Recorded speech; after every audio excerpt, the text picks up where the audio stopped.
సాధన రహస్యం అనేటువంటి అద్భుతమైన సద్గ్రంథాన్ని మనం అధ్యయనం చేస్తున్నాం. అందులో ఈరోజు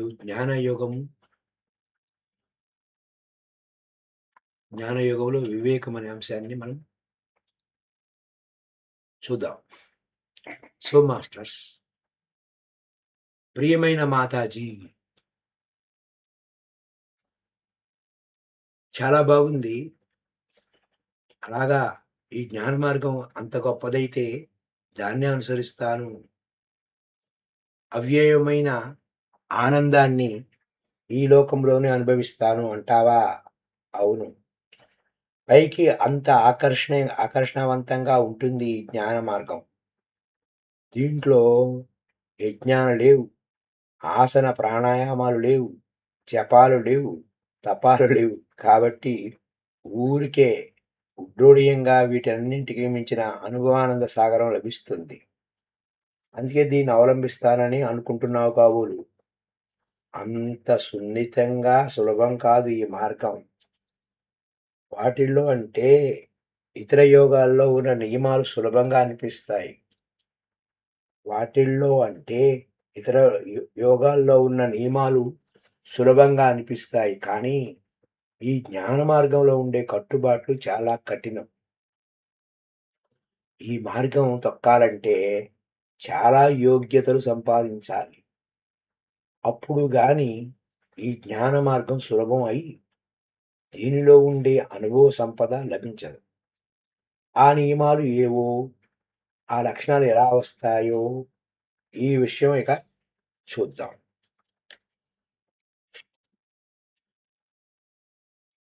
భక్తి యోగంలో భక్తి అంటే ఏమిటో నిర్వచనం చేస్తూ, భక్తి అంటే త్యాగమే.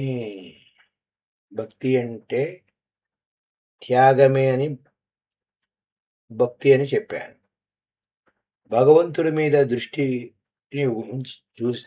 ఉంచి చూస్తే భక్తి అంటాం.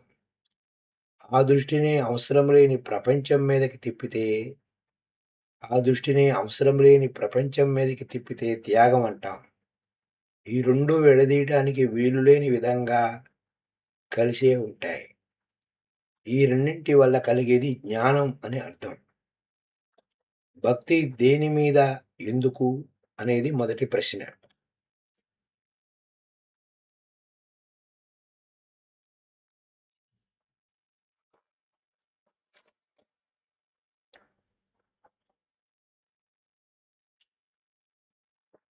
భక్తి దేని మీద, ఎందుకు అది గొంతు సవరించుకోవడం. భక్తి దేని మీద, ఎందుకు అనేది మొదటి ప్రశ్న. త్యాగం దేన్ని చేయాలి, ఎందుకు చేయాలి అనేది రెండో ప్రశ్న. వీటి వల్ల కలిగే ప్రయోజనం ఏమిటి అనేది మూడో ప్రశ్న. ఇలా చేస్తే మనలో కలిగే మార్పు ఏమిటి అనేది నాలుగో ప్రశ్న. ఈ 4 ప్రశ్నలకు సమాధానాలే ఈ జ్ఞానయోగానికి పునాది.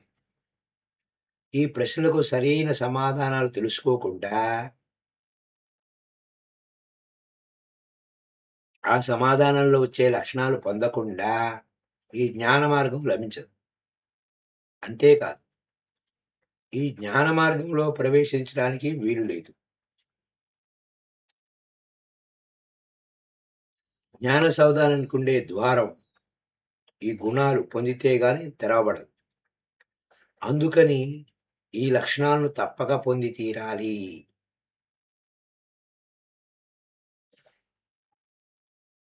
ఈ జ్ఞాన మార్గాన్ని కంటితోనైనా చూడకముందే ఇక అలాంటప్పుడు ఈ లక్షణాలను ఎంత ముఖ్యంగా చూడాలో చెప్పండి. ఆ గుణాలకు మించిన సంపద ప్రపంచంలో మరొకటి ఉంటుంది. లోకంలో ఏమిటి, మరో లోకంలో ఏమిటి? ఈ సంపదకు మించిన సంపద లేనే లేదు.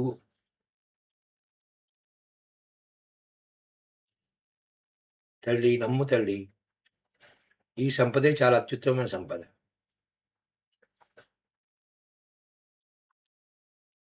ఈ కారణం చేత ఈ గుణాల్ని సాధనా సంపత్తి అన్నారు. సాధనా చతుష్టయం అనే పదాన్ని చేర్చాను అందుకోసమే. అందుకనే ఈ జ్ఞాన సాధనానికి ముందుగా ద్వారపాలకులుగా ఉండేవారు ఈ 4 లక్షణాలు సాధనా చతుష్టయం. దీనికి ఎంత ప్రాముఖ్యత ఉండాలో అంత ప్రాముఖ్యత ఉంది. వ్యాస భగవానులు బ్రహ్మసూత్రాలు వ్రాస్తూ మొదటి సూత్రంలోనే ఆ బ్రహ్మను గురించి చెప్పకముందే ఈ లక్షణాలను ముందు సంపాదించు అబ్బాయి అంటానికి అదదా బ్రహ్మ జిజ్ఞాస అన్నారు. అంటే సాధనా చతుష్టయ సంపది సంపాదించుకున్న తర్వాత అదదా బ్రహ్మ జిజ్ఞాస చెయ్యని గట్టిగా బల్లగుద్ది పలికారు. అంచేత అది ముఖ్యమన్నమాట ఈ సాధనా చతుష్టయం. సాధనా చతుష్టయం అంటే 4. అవి ఏమిటి? నిత్య, అనిత్య, వస్తు వివేక విచారణ అనేది. నిత్యానిత్య వస్తు వివేక విచారణ మొదటిది. ఇహమూత్ర ఫలభోగ విరాగం రెండవది. సమాధి షట్కం మూడవది. ముముక్షుత్వం నాలుగవది. ఈ నాలుగింటి వివరణ చూద్దాం. మొదటిది నిత్యానిత్య వస్తు వివేకం అన్నాను. ముందు దీంట్లో ఉండే మాటలకు అర్థం తెలుసుకోవాలి. నిత్యం అంటే ఏమిటి? అనిత్యం అంటే ఏమిటి? వాటి వివేచన ఏమిటి? మొదటి నుండి విన్న విషయాలన్నిటినీ ఒక్కొక్కటిగా జ్ఞాపకం చేసుకోవాలి. వాటిని వీటితో సమన్వయం చేసుకుంటూ అర్థం చేసుకోవాలి. నిత్యం, అనిత్యం అనే రెండు మాటల్లో ఒక్కొక్క దానికి అర్థం చేసుకున్నది రెండోది తెలిసిపోతుంది. ఒకటి తెలిస్తే చాలు. నిత్యాన్ని తెలుసుకోవడానికి శాస్త్రానికి పోవాలి. అనిత్య పదార్థానికి అర్థం కోసం ప్రపంచానికి పోవాలి. అలా ఎందుకన్నానంటే శాస్త్రానికి అనిత్య పదార్థంలో అసలు అవసరం లేదు. దాని గురించి ఆ శాస్త్రం వలన అగత్యం కిందకుంటుంది. కాబట్టి అనిత్యాన్ని శాస్త్రంలో గ్రహించలేం. మీరు నిత్యం ఎందుకు అక్కడుంటుంది? మరి నిత్యం ఎక్కడుంటుంది అంటే శాస్త్రం సామాన్య విషయాన్ని కాక అసాధారణ విషయాన్ని గురించి చెప్పాలి. అనిత్యాన్ని అనుభవిస్తున్న అనిత్యుల్ని జీవుల్ని నిత్యుల్ని చేసి నిత్యతత్వాన్ని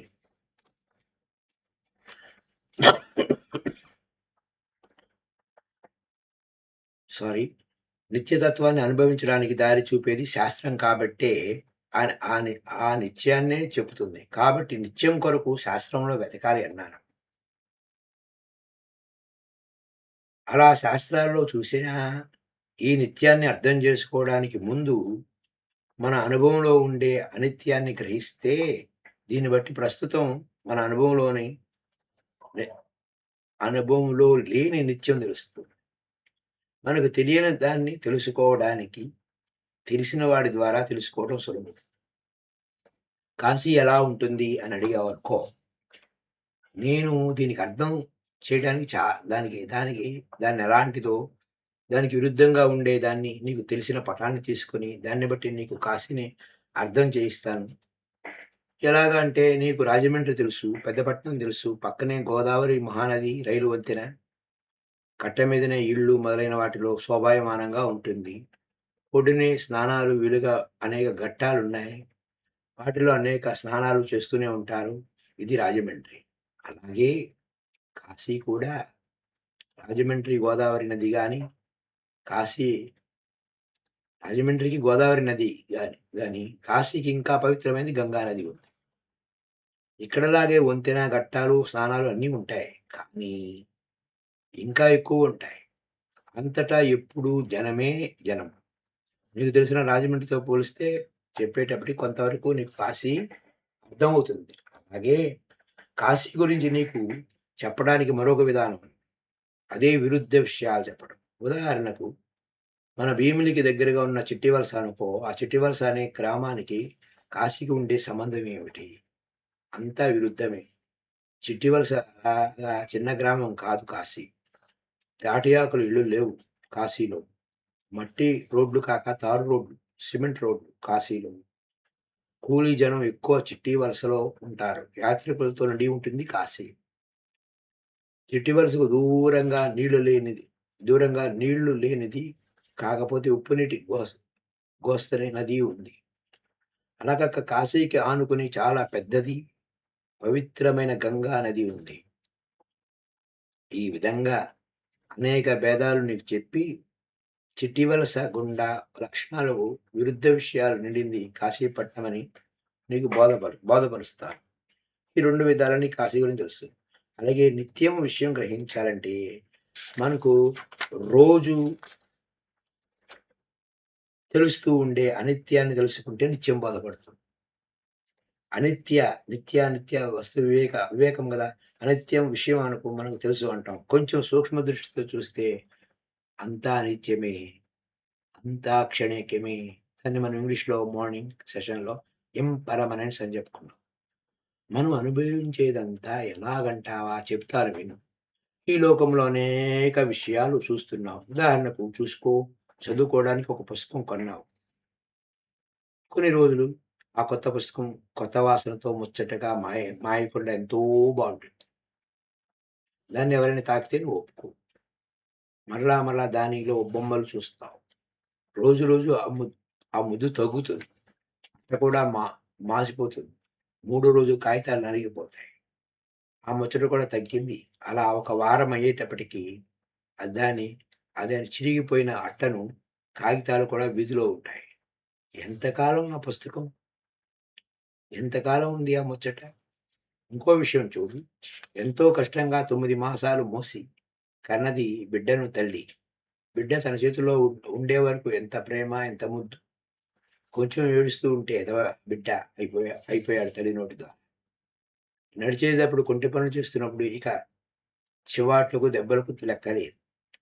ఆటల్లో పడి స్కూలుకి వెళ్ళి ఈడులో ఎన్ని కర్రలు ఇరుగుతాయో. పెండ్లవుతుంది. ఇంకా దూరమవుతాడు. ఎదవ! నీ భాగం నువ్వు పుచ్చుకొని నీవు నీ పెళ్ళాం వేరే ఉండండి అంటారు తర్వాత. మొదట ముద్దు ఏ ఏట్లో కలిసిపోయింది. మొదటి ప్రేమ ఏ యాత్రకు పోయింది. అంతేనమ్మా! ఈ ప్రపంచంలో అన్నీ అంతే. నీకు అప్పుడప్పుడు లభిస్తున్న డబ్బును దాచుకొని, ఒక పావలాతో పూలు కొన్నావు. తలలో పెట్టుకున్నావు. ఎంతకాలం ఉంటాయి ఆ పూలు? తెల్లవారేటప్పటికి తీసి దూరంగా పారేస్తావు. ఏం చేతాడ? వాటి వాసన, వాటి అందం ఒక్క పూటలో పోయాయి. గులాబీ పువ్వు ఎంత అందం, ఎంత వాసన. చెట్టు నుండి కొయ్యగానే దాని సొగసు పోయింది. రెక్కలు రాలిపోతాయి. ఈ విధమే ఈ ప్రపంచంలో ఉండే సర్వ విషయాలు. అయితే కొంచెం సూక్ష్మ దృష్టితో చూడాలి. ఈ విధంగా ఆలోచించే కదా గౌతమ బుద్ధుడై బు గౌ గౌ గౌతముడు బుద్ధుడయ్యాడు. వృద్ధుడిని చూసి తన భార్య యశోధర కూడా అంత చక్కనిది యవ్వనంలో ఉన్నది కూడా ఈ విధంగా ముసలిది అవుతుందా అని అడిగి అవుతుందని చెన్నడు చెప్పేటప్పటికి నిలువున నీరైపోయాడు. అలాగే రోగిని చూసి, శవాన్ని చూసిన అలాగే యోచించితే ఈ ప్రపంచమంతా బుద్భుద ప్రాయమే కదా! నీటి బుడగ ఎంత చక్కగా ఉంటుంది. కానీ ఆహాహా! దాన్ని పట్టుకుందామంటే, ముద్దు పెట్టుకుందామా అని ముందుకు పోయేటప్పటికి దాన్ని తాకక ముందే టప్ అని చిట్లిపోతుంది. అయ్యో! పోయిందనుకుంటాం. ఇలాంటిదే ఈ ప్రపంచంలో సర్వమును. ఈ ప్రపంచమైనా అంతే. అనుభవించాలని అనుకుంటున్న మనం మాత్రం అంతే కదూ! ఇప్పుడు శనగల్ని నమిలే పళ్ళు ఇంకా 4 సంవత్సరాలయిపోతే ఏమైపోతాయి? అన్నాన్ని నమలటానికి కూడా ఉండవు కదా! అలాగే ఈ ప్రపంచాన్ని అనుభవిస్తూ ఉన్న శక్తి ఎంతకాలం ఉంటుంది? 4 సంవత్సరాలు దాటేటప్పటికి అంతా తారుమారైపోదు. అనుభవించాలని బుద్ధి ఉంటున్నా, అనుభవించే శక్తి మాత్రం లేనిక కుళ్ళిపోయే వాళ్ళెందరూ లేరు. పోనీ ఈ శక్తి పోయే వరకు ఉంటామని ఎవరు నమ్మకంగా చెప్పగలరు? గ్యారంటీ లేదు. ఏ క్షణానైనా ఎలా మారిపోతుందో. గోడ మీద పిల్లి తాపొంచి ఉన్నది కనిపెట్టి తిరగవే చిలుకా. గోడ మీద పిల్లి తాపొంచి ఉన్నది కనిపెట్టి తిరుగవే చిలుక అన్నట్లు ఆ మృత్యుదేవి మన వెంటనే కాచుకుని ఉంటుంది. ఆ మృత్యువుకు ఆధీనం కాని వాళ్ళెవరైనా ఉండగలరా? ఎంత జాగ్రత్త పడ్డా ఈ మార్పులు తప్పనే తప్పవు. ఈ మాయా ప్రపంచంలో, ఈ చంచల లోకంలో దీని ప్రకారం అనుభవించే కర్త, అనుభవించబడే కర్మ 2 అశాశ్వతంగా ఉన్నాయి. అందుకనే ప్రపంచమంతా అనిత్యం అన్నారు. పోనీ ఈ లోకం కాలిపోయినా, ఈ లోకంలో పుణ్యకర్మ చేసుకుంటే, పరలోకంలో, దేవలోకంలో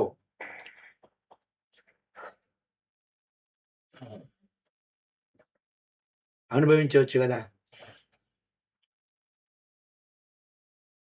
ఎందుకు శాశ్వతంగా ఉండవు సుఖాలు అంటావేమో! కానీ ఆ విషయం ఇదివరకే యజ్ఞాలు, వాటి ఫలితాలు మొదలైన వాటి గురించి చర్చించినప్పుడు నీకు చెప్పాను. ఆ యజ్ఞంలో నుండి పుట్టిన అపూర్వమనే శక్తి ఉన్నంత కాలం మాత్రమే ఆ పరలోక సుఖాలు. తర్వాత మరలా పునరావృత్తి అనబడే జన్మ పరంపర తప్పదు. ఇక్కడ సుఖాలు ఎంత నిత్యమో అలాగే పరలోక సుఖాలు కూడా అంత నిత్యమే. అంటే అన్నీ అశాశ్వతమే. కానీ కొంచెం తరతమ భేదం మాత్రం ఉంది. అంచేత ఈ లోకానికి గాని, పరలోకాలకు గాని అన్నీ అనిత్య పదార్థాలే. అయితే ఇక వాటి ద్వారా అనుభవిస్తాం అనే సుఖాలు శాశ్వతం ఎలా అవుతాయి? ముమ్మాటికి కానే కావు. అలా విమర్శించే చూస్తే తేలిదేమిటి? మనకు కనిపించేవన్నీ, అనుభవించేవన్నీ అనిత్యమని. ఇలాగా ఒక కాలం నుండి మరొక కాలములో లేనిది కాకుండా ఎప్పుడూ ఉండేదే నిత్యం అంటారు. ఈ విషయంలో మొదట్లోనే సత్యం అనే పదానికి అర్థం నిర్ణయిస్తూ త్రికాలాలు అంటే ఆ వస్తువు పుట్టకముందే ఉండాలి అంటే మనం పుట్టకముందు చచ్చిన తర్వాత కాదు సుమా. ఆ వస్తువే తాను పుట్టకముందు నశించిన తర్వాత కూడా ఉండేదై ఉండాలి. అలా ఉండడానికి వీల్లేదు. కాబట్టి పుట్టుకకు ముందు కూడా ఉండేదానికి పుట్టుకే లేదు. మరణించిన తర్వాత ఉండేదానికి చావు లేదు. ఈ పుట్టుక చావులు లేకపోతే ఎప్పుడు ఉండేదే నిత్య పదార్థం అంటాం. ఈ ప్రపంచంలో అలా పుట్టనిది, చావనిది లేనే లేదు. అందుకని ఈ ప్రపంచమంతా దాని సుఖాలు, సంపదలు, ఈ ప్రపంచ కర్మలు ఫలితంగా పొందబడేది స్వర్గాది లోకాలు, వాటిల్లో ఉండే సౌఖ్యాలు అన్నీ అనిత్య విషయాలే. అలా కాకుండా భగవంతుడి విషయాలు అంటే బ్రహ్మము నిత్యము అని అర్థం. అందుకోసం పెద్దలు యదృశ్యం తత్ నశ్యం అంటారు. అంటే ఏది చూడబడుతుందో, ఏది వినబడుతుందో అదంతా నశించేదే. అంటే ఏవి మన ఏకాదశ ఇంద్రియాల ద్వారా అనుభవింపబడుతున్నవో ఆ సర్వ విషయాలు ఈ ప్రపంచంలోనివి కానీ, లేక ఆ స్వర్గంలోవి కానీ అన్నీ నశించేవే కాబట్టి అనిత్యం అయినాయి. ఈ విధంగా విమర్శ చేసి తెలుసుకుంటే దాన్ని నిత్యానిత్య వస్తు వివేకము అంటారు పెద్దలు. ఇలా ఇది చాలా ముఖ్యం కాబట్టి తర్వాత 3 విషయాలు దీని మీద ఆధారపడి ఉంటాయి. కాబట్టి ఈ నిత్యానిత్య వస్తు వివేకాన్ని మొదటిగా దాన్ని ఉంచాయి. తర్వాత విషయాలు వచ్చే ఉత్తరంలో. Thank you my dear friends. జ్ఞానయోగము వివేకం గురించి నిత్యానిత్య వస్తు వివేకంలోనే 4 కదా! జ్ఞానయోగంలో 4 కాదు ఇందులో మొదటిది. ఈ 4 సంపాదించుకుంటే గాని జ్ఞానయోగం మనకు అలవడదు. So thank you very much. Happy day to you all. Kindly like this video, share this video to all. Like చేయండి, షేర్ చేయండి. కొత్త వారైతే సబ్స్క్రైబ్ చేయండి. మళ్ళీ తిరిగి రేపటి ఎపిసోడ్‌లో కలుసుకుందాం. Bye bye. Once again happy Independence Day. Happy